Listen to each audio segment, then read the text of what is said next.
Pôle emploi aurait-il pu empêcher l'assassinat de sa conseillère Patricia Pasquion par Gabriel Fortin? D'après ses sœurs, la sécurité de l'agence de Valence n'était pas suffisante. Elle porte plainte. Leur avocat est notre invité ce matin, Nathalie Rodriguez. Bonjour, maître Hervé Gerby. Bonjour Madame Rodriguez. Vous représentez les sœurs de Patricia Pasquion et vous avez donc porté plainte pour homicide involontaire contre Pôle emploi. Pourquoi ? Eh bien, vous savez que dans ce dossier dit du tueur de DRH, l'une des victimes, Madame Patricia Pasquion, a été assassinée pendant qu'elle était à son poste à Pôle emploi, conseillère Pôle emploi. Les sœurs avaient exprimé devant le juge d'instruction dès leur audition leur pressentiment que Pôle emploi n'avait pas tout fait pour assurer la sécurité de Patricia. Et nous sommes passés à la fin de cette instruction du pressentiment à la conviction. Donc nous avons la conviction aujourd'hui. Bien, l'instruction a permis d'abord de relever les différents incidents, agressions dont a été victime Patricia Pasquion les derniers temps de ses fonctions. En mai 2018, elle reçoit un ordinateur à la figure. En décembre 2019, il y a une intrusion dans son bureau alors qu'elle n'est pas à l'accueil professionnel.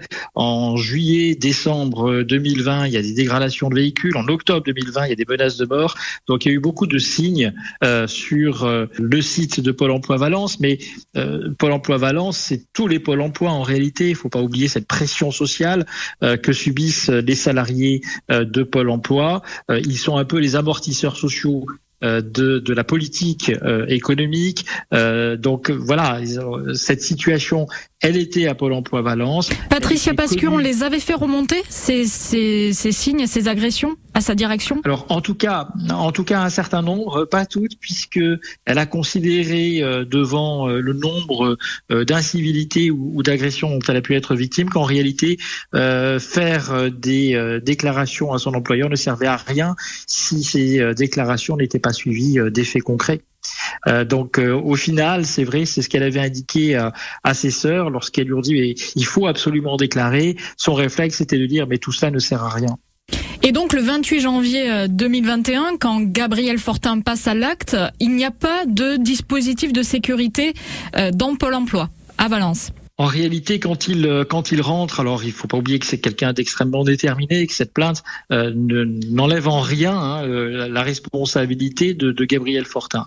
Mais il rentre dans des locaux qu'il a déjà repérés, qu'il connaît, qui ont été réaménagés pour le Covid, dans lequel il y a une issue de sortie très facile parce qu'il va dire l'issue de sortie, elle est à côté du bureau de Patricia Pasquion.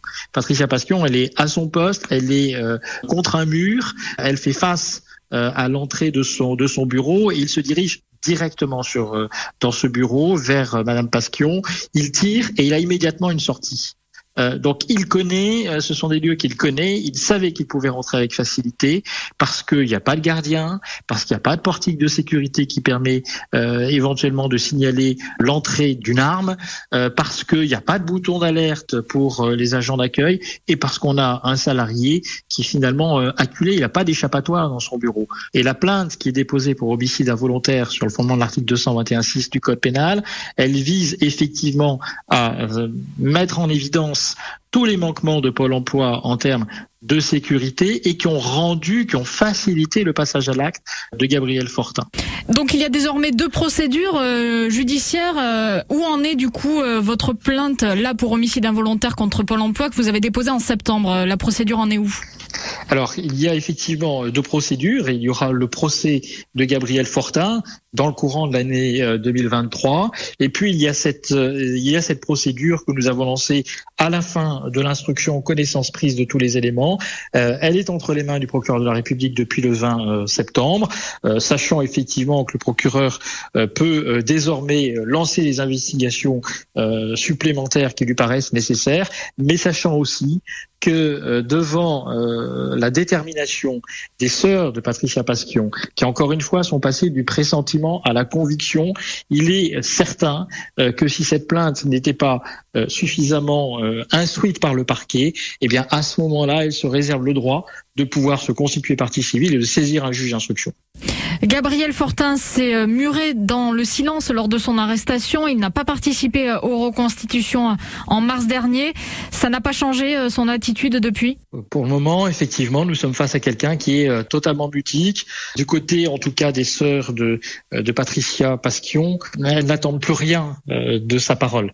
Elles se sont fait une idée de ce qu'il y a lieu de penser sur ses motivations, mais elles n'attendent absolument rien, effectivement, de lui. S'il désire se taire pendant le procès, ça n'empêchera pas celui-ci de se tenir et ça n'empêchera pas les parties civiles, les sœurs Pasquion, à pouvoir dire ce qu'elles ont à dire. Merci maître Hervé Gerby, donc avocat des sœurs de Patricia Pasquion. Merci d'avoir répondu à nos questions. Merci madame Rodriguez. Au revoir.